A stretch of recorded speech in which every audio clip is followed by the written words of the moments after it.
Eto ang matinding balita ngayon. Heto na, si Senator Erwin Tulfo humingi ng tawad o humingi ng sorry dito kay Cayetano at sa iba pa niyang kasamahan. Matapos kasi niyang sabihin na ipapahuli ito sila Cayetano at kanyang mga kasamahan kung sakaling gagawa na naman sila ulit ng panibagong hearing tungkol nga sa anomalya dito sa flood control, no? Kasi kung matatandaan ninyo, itinuloy nga ito ni Cayetano noon yung kanyang hearing tungkol dito sa flood control, no? Kung saan nandun, pinagsalita niya yung mga dating Marines, kung sino-sino mga na-deliver nilang maleta. At eto nga, doon nabunyag si Tito Soto at si Erwin Tulfo ay nadamay nga dito sa flood control na nakatanggap nga daw di umano ng marimaretang pera, no? Galing sa flood control. Eto, ngayon, bakit biglang humingi ng tawad eto si Senator Erwin Tulfo? Kasi nagbanta ito si Senator Erwin Tulfo nga na ipapa-aresto o ipapahuli nga ito sila Cayetano pati yung kasama nila kung sakaling gagawin nga nila ulit yung hearing ng flood control. Eto, nadagangarang daw siya ng damdamin niya. Kaya kung bakit niya nasabi yung pagbabanta na yun. Eto, panoodin natin ngayon yung latest news na kung saan dito humingi siya ng tawad. Mukhang sabi nila nabahag daw ang buntot ni Erwin Tulfo dito. Kaya humingi siya ng sorry, no? Panoodin natin ngayon yung video. Pero bago natin panoodin, guys, baka pwede, no? Nasa 200 plus subscriber pa lang tayo, guys. Baka pwede makisuyo ko sa inyo, no? Salamat, guys, sa pag-subscribe, no? Pakipindot naman ng subscribe button nang lagi kayong updated, no? Sa mga susunod pa nating mga video. So, eto, panoodin natin kung bakit nagkaganto. Sorry si Senator Erwin Tulfo sa Cayetano Block kasunod ng pagbabanta niyang ipaaresto sila. Giit ng senador, nadala lang siya ng damdamin sa mga nangyayari. Narito ang frontline report.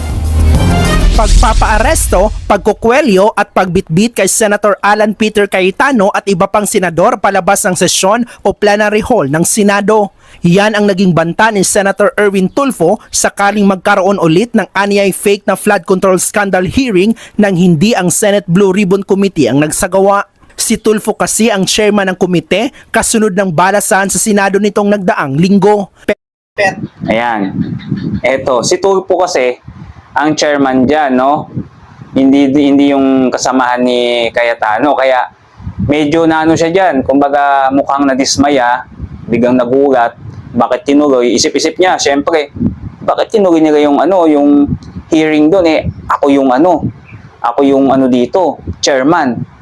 Kasi nga, gumagabas nga, dalawa ng chairman ngayon, pati nga Senate President, dalawa. Kasi, sila, kumbaga, binoykot nila nagkudita sila. Tapos, illegal nga daw yung upo dito ni Will Gatchalian bilang Senate President, imbis na si Cayetano pa din, no? Pero ngayon, nagsorry ang senador sa kanyang naging pahayag. Hindi raw ito dapat asal ng isang opisyal. Hindi rin daw nararapat na sabihin sa harap ng publiko. Nadala lang daw siya ng damdamin. Nagsorry rin si Senator Erwin sa publiko dahil sa mga nangyaring hidwaan sa Senado, hindi umusad ang ilang mahalagang batas. Kaya panawagan niya sa mga kapwa senador, tapusin na ang pagkakawatak-watak. Sa labas daw kasi ng Senado, ilan sa kanila ay magkakabarkada. Kaya giit niya, trabaho lang tayo. Mainit pa rin ang tensyon sa pagitan ng Cayetano Block at ng Gatchalian Block kaugnay sa liderato ng Senado, lalo na sa makapangyarihang Blue Ribbon Committee na siyang nag-iimbestiga ng flood control.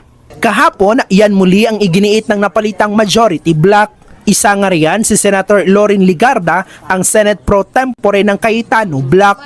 Walang sinumang senador ang maaaring lehitimong tumayo bilang Pangulo ng Senado batay lamang sa 12 boto. Ito ay pinagtibay sa ilalim ng 1987 Constitution. Si Loren Legarda po, ang inyong Senate President Pro Tempore.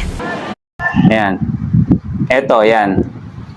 Ito yung ni Gatchalian Ito yung kumbaga dating position niya, no? Tapos magiging siya.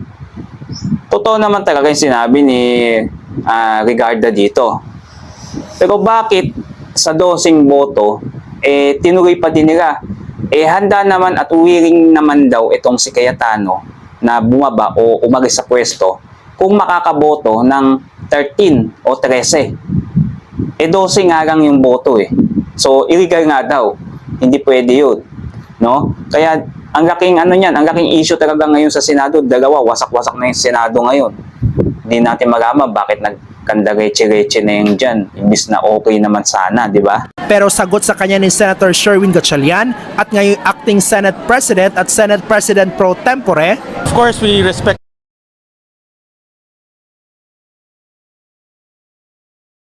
her opinion, but matibay rin ang opinion ng Integrated Bar of the Philippines, yung Association ng mga Law School Deans, of course, yung mga former Senate President, nagsalita rin sila. So, para sa akin, no, my personal opinion, mas mabigat yung opinion nila dahil yung mga ganitong bagay pinag-aaralan nila. Of course, si Senator Alan Peter Cayetano naman muli ring iginiit ang kanyang liderato sa kanyang Facebook Live. The Senate shall elect its President and the House of Representatives its Speaker by a majority vote of all its members. Iba po yun sa sinasabi dito, a majority of each House shall constitute a quorum to do business. Meron din siyang payo kay Senator Gatchalian. Mag-ingat si Senator Win kasi maganda naman future niya. Huwag ka magpagamit sa Malacanang at dun sa mga kasamahan mo kahit binibigyan ka ng high position. Dito, sinabi rin ni Cayetano na handa siya makipag-usap kay Gatchalian. Napakahirap po, but I'll offer you a solution, Senator Win. Mag-meeting tayo, may naiisip akong solusyon.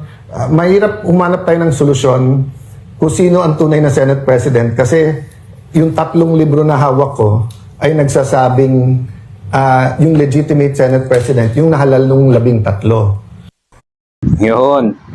Yun pala. May ano dito, kumbaga may ebidensya at may agas ito si Cayetano na siya talaga ang legitimate na na Senate President. Ito si Gatchalian ay matatawag niyang na na peke. Peke nga daw ito si Gatchalian. Illegal at hindi dapat siyang maupo dyan, kundi si Cayetano pa din. Iba-iba yung opinion dyan ng taong bayan tungkol dyan sa issue na yan. Kasi yung iba gusto si Gatchalian, yung iba gusto si Cayetano. Kayo kaya guys, sino sa inyo ang gusto niyo maupo dito? Ito ba si Gatchalian or si Cayetano, no?